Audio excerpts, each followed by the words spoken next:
And they slowly opened the envelope and they called out, Birdhill.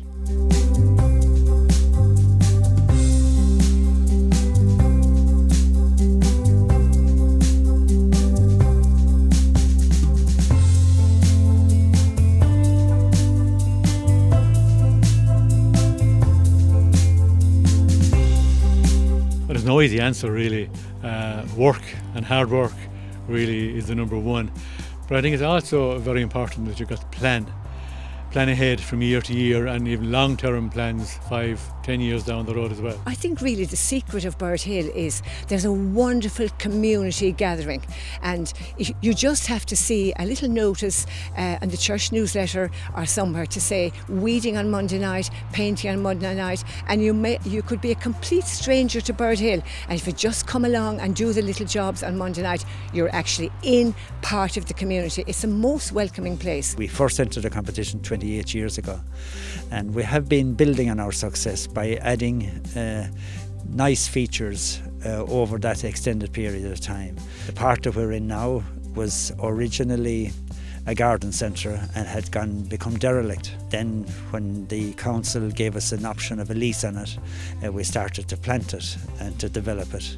The latest edition now this year is an area specifically designed for autistic children. So it's an autism-friendly area where people who have that disorder can come and feel safe and feel happy. I suppose you could go on the theory of working together and playing together, so that people don't see it as a group where you go painting and weeding on a Monday night, but it's also somewhere you can bring your children to spend an afternoon or a morning, depending on the time of year that it is, and that whatever we're doing matches the season.